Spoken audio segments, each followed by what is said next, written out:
So you want to add an automation to your company and you don't know where to start? This video is for you. I got a lot of clients that ask me, okay, like how can I add AI and automation to my company? Where can I start? How can I do that? And of course, the first answer that I give them is, what problem are you trying to solve? Of course, I say this a lot, but this is really important. You should always start with the problem first, and then you can think about the solution. And that's why if you are trying to add AI into your business, the first thing that you should do, you should conduct an internal audit of your company, of your processes, and of your operations, right? So you can identify those automation opportunities, those processes that they are bottlenecks on your company that you should start adding AI and automation to them. And of course, there are many different ways that you can conduct an internal audit.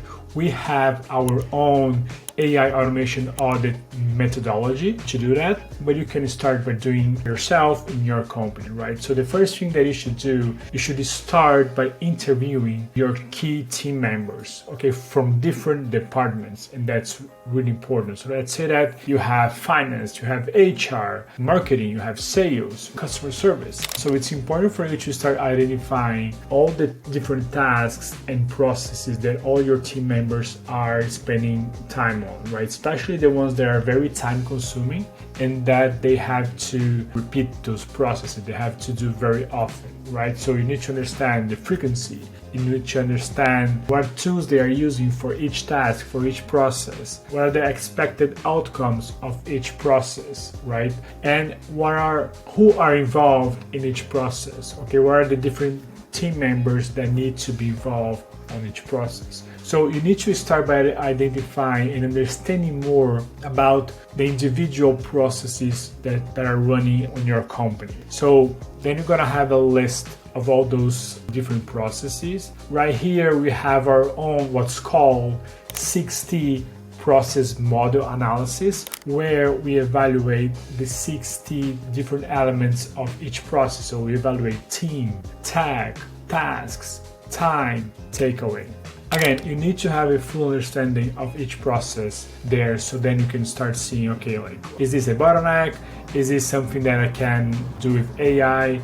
Is this something that I can automate? After you have all those core processes mapped out, then you can start ranking them by time spent and also by complexity. So here we have an ROI and complexity matrix, right? Where we analyze the ROI in terms of time saving and also the complexity of each process. Why we do that? Because you need to understand the different priorities that you're gonna focus on when you think about AI and automation. Let's say that for this whole audit process, you're gonna identify the 20 processes, right? But you're not going to start automating all of them, right? You should start with those low-hanging fruits, the ones that people are spending too much time on, and also they are less complex. So they're easy for you to add AI and automation. Those are processes that you can start automating, and you're going to start immediately save a lot of time for your team members, for your core processes. And let's say that from those 20, you have identified 5 low-hanging fruit processes that you can start with. So you can start by automating those 5 core processes, and then you can go to the other ones, to the ones that people are still spending too much time on, but they are more complex, but you can still tackle them, right, with an automation. Because in automation, you can automate almost any kind of tasks and processes there. So you start with your low-hanging fruits, and then you can take it from there.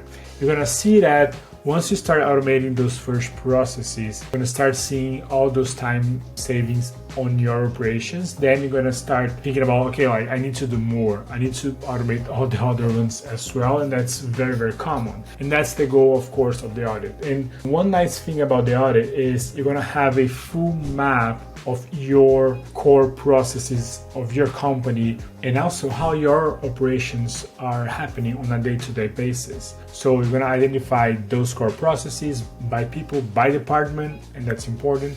So then you can start tackle them. By the end of this full process, you're going to have a fully automated operations. You're going to have a more efficient operations. You're going to have better margins. You're going to start delivering better and faster results to your clients. And that's the end goal of an automation.